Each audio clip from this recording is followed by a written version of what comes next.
Halo, kami dari kelas 25, saya Joan Banisiru. Saya Dira Sayula Rasati. Saya Inayatul Ludur. Saya Siti Nur Aisyah. Saya Siti Hernisa.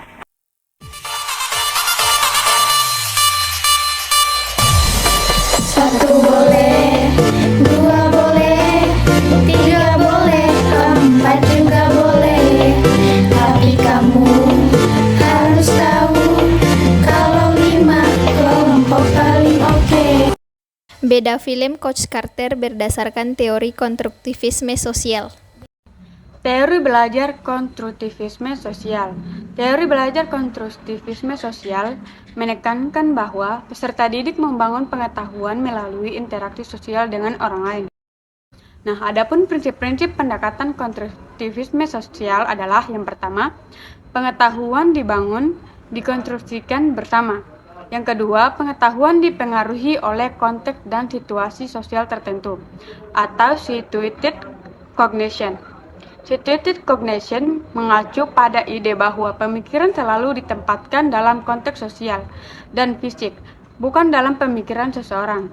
Oleh karena itu, dalam pembelajaran konstruktivisme sosial perlu menciptakan situasi seperti yang terjadi di dunia nyata. Teori konstruktivisme sosial oleh Vygotsky fokus pada 3 faktor, yaitu yang pertama budaya atau kultur.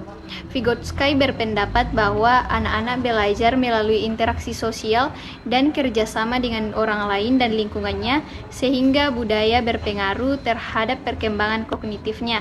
Yang kedua, bahasa atau language.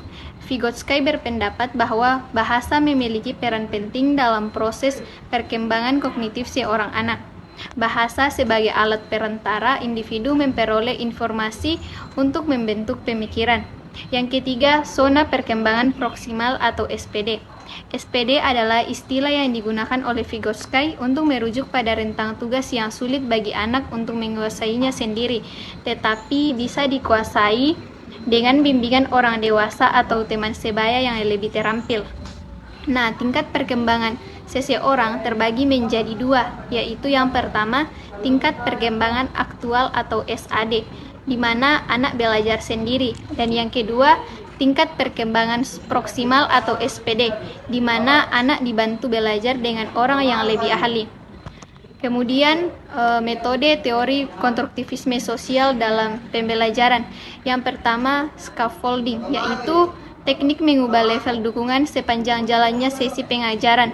Orang yang lebih ahli menyesuaikan jumlah bimbingannya dengan kinerja murid. Yang kedua, pelatihan kognitif, di mana hubungan di mana pakar memperluas pemahaman pemula sesuai dengan kesiapan dan perkembangan kognitifnya.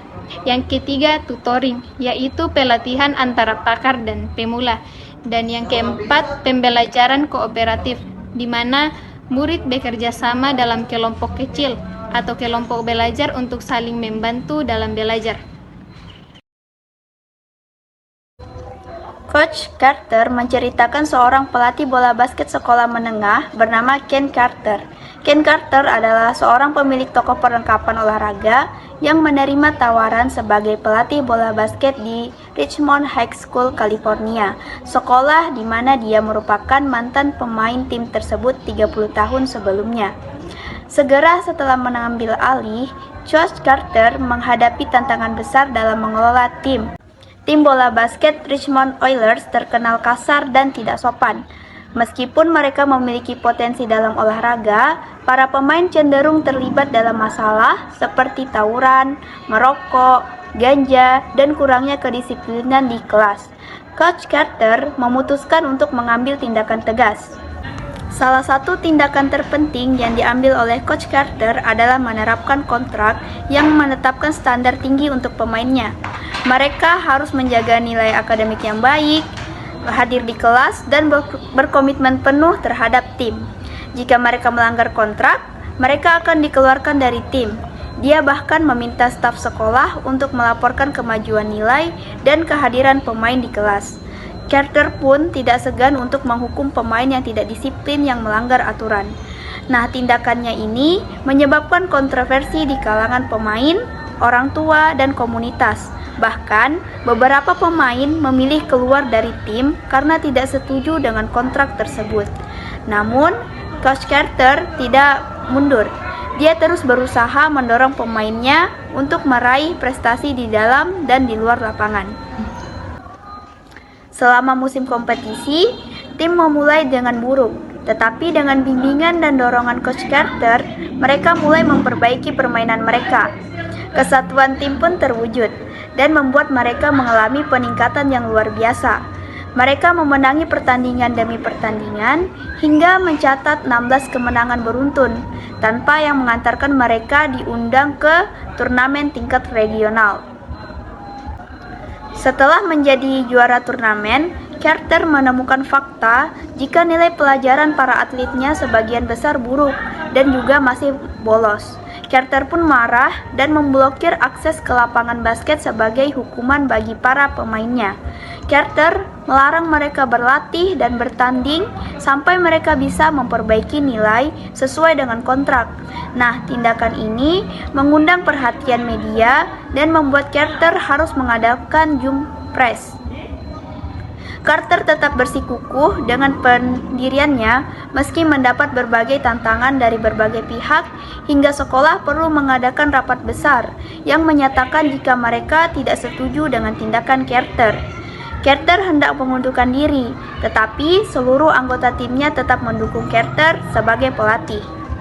Akhirnya, Carter bertahan sebagai pelatih dan para pemainnya pun berhasil meraih nilai akademis yang baik. Mereka berhasil maju ke kejuaraan tingkat nasional, tetapi kalah dari Street Franchise di detik terakhir. Nah, meski kalah, Carter bangga terhadap timnya. Adegan film yang berkaitan dengan teori belajar konstruktivisme sosial. Dalam film Coach Carter terdapat beberapa adegan yang dapat dikaitkan dengan teori belajar konstruktivisme sosial. Salah satu contohnya adalah ketika Coach Carter mengambil pendekatan pelatihan yang melibatkan interaksi sosial dan kolaborasi antara anggota tim basketnya.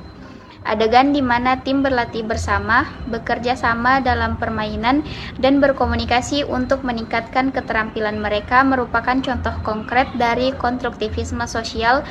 Dalam teori ini, pembelajaran dipandang sebagai proses di mana pengetahuan dibangun melalui interaksi sosial, kolaborasi, dan pengalaman bersama. Coach Carter memotivasi para pemainnya untuk bekerja sama, mengatasi konflik, dan mendukung satu sama lain yang merupakan prinsip utama dari teori konstruktivisme sosial. Selain itu, dalam film ini juga terdapat adegan di mana Coach Carter mendorong pemainnya untuk berpikir kritis, mengambil tanggung jawab atas tindakan mereka, dan merumuskan tujuan individu dan tim. Adegan ini mencerminkan konsep-konsep dalam konstruktivisme sosial di mana pembelajaran terjadi melalui refleksi dan pengalaman bersama. Adegan ini juga mencerminkan prinsip konstruktivisme sosial di mana pembelajaran melibatkan pengembangan tanggung jawab pribadi dan peran dalam kelompok. Implikasi teori belajar konstruktivisme sosial di dalam pendidikan. Vygotsky menjabarkan implikasi teori konstruktivistik dalam pembelajaran ada dua, yaitu pertama, menghendaki adanya setting kelas kooperatif sehingga siswa dapat saling berinteraksi satu sama lain dan mengemukakan solusi efektif untuk memecahkan masalah dalam masing-masing zone of proximal development mereka. Dan yang kedua, teori konstruktivistik menurut Vygotsky dalam pembelajaran lebih menekankan scaffolding. Siswa diberikan beberapa bantuan dalam mengatasi masalah mereka sebelum diberi kesempatan untuk mengatasi masalahnya sendiri hingga akhir. Perspektif teori konstruktivisme terhadap adegan film. Beberapa perspektif teori belajar konstruktivisme sosial terhadap adegan yang ada di dalam film Coach Carter. Teori konstruktivisme sosial menekankan peran pentingnya interaksi sosial dalam proses pembelajaran. Dalam film, Coach Carter mendorong interaksi sosial yang kuat di antara anggota timnya untuk saling berkomunikasi terbuka, bekerja sama, dan saling mendukung antar anggota tim, yang memungkinkan mereka belajar satu sama lain melalui interaksi sosial positif. Hal ini mencerminkan kolaborasi belajar yang penting dalam konstruktivisme sosial. Dalam film, Coach Carter berperan sebagai scaffolder yang memotivasi dan membimbing tim basketnya untuk mencapai potensi maksimal bergerak melampaui kemampuan mereka sendiri melalui latihan dan dukungan. Hal ini sejalan dengan ZPD, di mana individu memerlukan bantuan untuk mengatasi tugas-tugas yang sulit. Coach Carter juga mengajarkan nilai-nilai seperti disiplin, tanggung jawab, dan kejujuran kepada para pemainnya. Ia menekankan pentingnya mematuhi norma sosial dalam tim dan dalam kehidupan mereka. Ini mencerminkan bagaimana konstruktivisme sosial menganggap pembelajaran sebagai proses sosialisasi. Konstruktivisme sosial menekankan pentingnya pembelajaran melalui interaksi aktif dengan dunia nyata. Para pemain dalam film ini belajar melalui pengalaman mereka di lapangan basket. Mereka menghadapi tantangan, gagal, dan berkembang melalui pengalaman-pengalaman ini. Coach Carter mendorong para pemainnya untuk merenungkan prestasi mereka dan untuk berdiskusi tentang tujuan mereka dalam hidup. Hal ini mencerminkan konsep refleksi dan dialog dalam konstruktivisme sosial.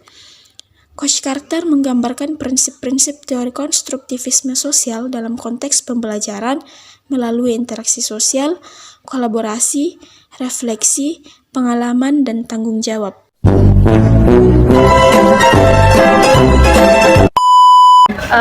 Itulah presentasi dari kelompok kami. Tunggu, ulang.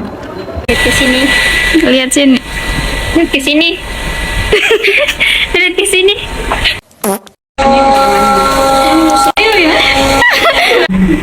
Lihat ke sini.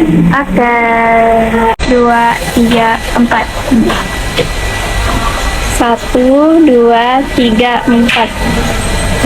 Ya, melihat ke sini. Ya, pose. Oke. Fix mini. Ya, Cek. Sudah mulai. Sudah mulai. Berhenti. Interaksi sosial positif. Kontrak, mereka akan dikeluarkan dari kemenangan beruntun tanpa konkret dari konstruksi. Itulah presentasi kelompok kami dari kelompok 5. Terima kasih. Gila.